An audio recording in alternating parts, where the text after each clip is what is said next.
This is how I got Bloodstone fast on my melees.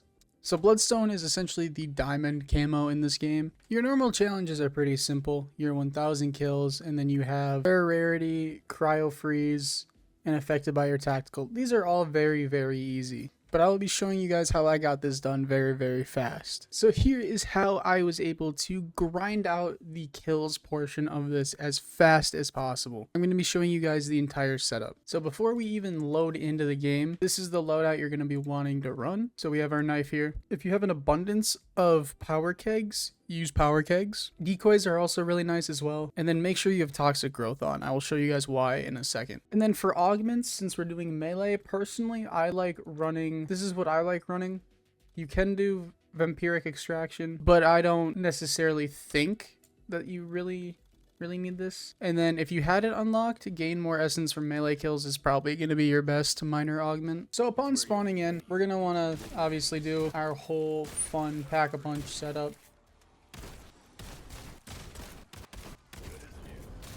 And then for our normal kills, since the knife is weaker, aim for the head, since headshots with melee weapons actually count for something in this game now. So not only do you get more points, but you do more damage. So always aim for the head. To get set up a little bit quicker, I do turn on Rampage Inducer. And you'll see why in a second.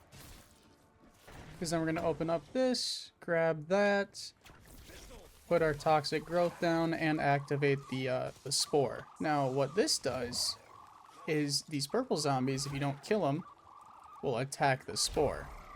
And once they attack the spore, it'll throw some stuff out, and boom, we already have a pack-a-punch knife. And because we have Rampage Inducer on, once we keep flying through rounds, we can keep that same toxic growth there, and just be able to essentially farm the same spore. Sometimes it takes a round, sometimes it takes 2 rounds, but normally you will be able to reactivate that. So not only can you get pack-a-punch shards from this, you can also get Ethereum.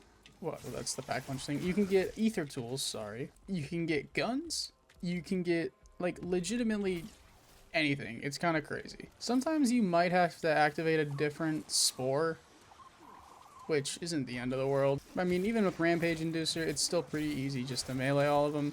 And right now, all we're doing is just farming points. And look at that. It's back. Spray that. And look, we have a mystery perk. We got salvage, so we didn't really get anything great from this one, which is what it is. What we're hoping to get is an ether tool. But now what we're going to do is open that door, jump up here, throw a decoy so we do not get attacked. I forgot to turn on the power, that might help. And look, the spore's already back. Activate it again. Well, I saw an Ethereum crystal, I believe. And look at that, purple ether tool. Like, we have a purple pack-a-punch knife on round 7.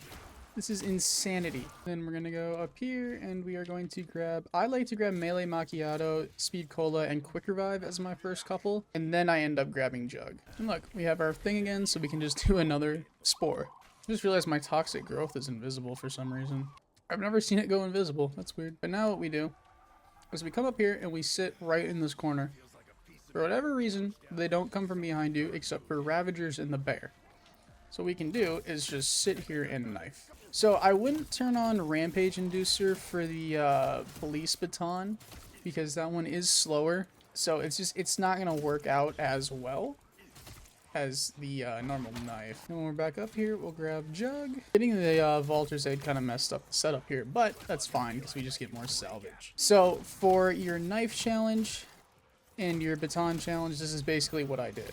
And then if I got overwhelmed, all I would do was just jump down, run around a little bit. And then once I was running around, I would just kind of melee zombies as they would come and go. But since we have our toxic growth back, let's do this again. Throw a decoy.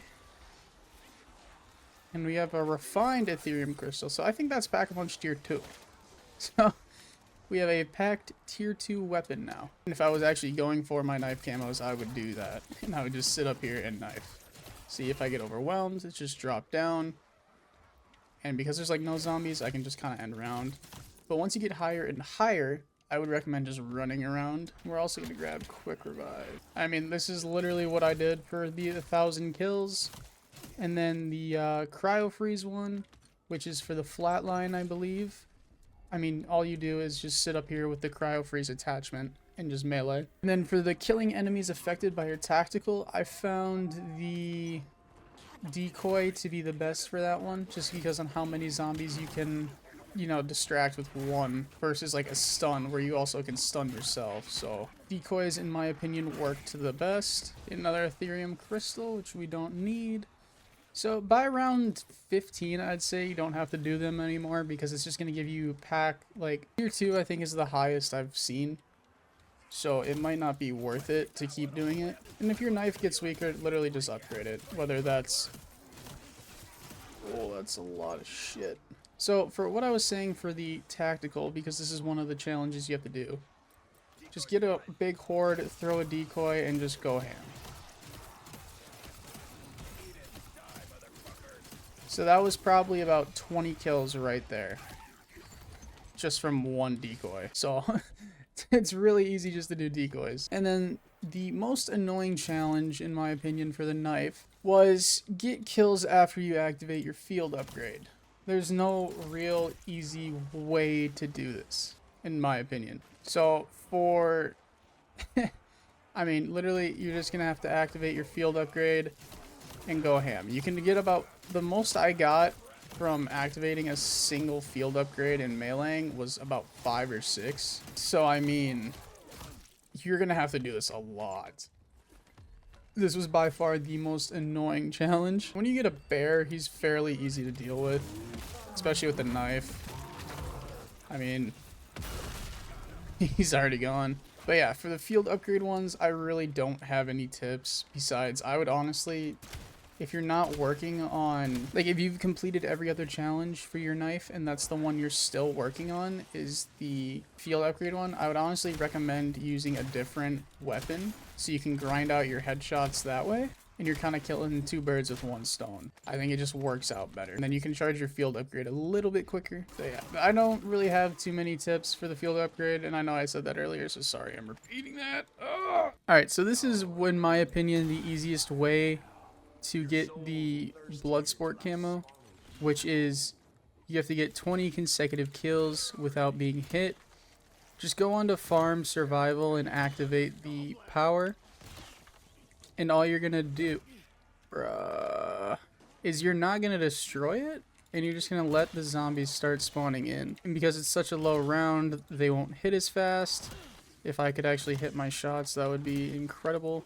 And what's nice about the this melee with the, I think it's the, whatever, the police baton, is you only have to do it twice versus the normal melee, like the normal knife, which I'll go over in a little bit. You have to do this 5 times, I believe, if I am remembering correctly. And I think that's mainly because this one is slower.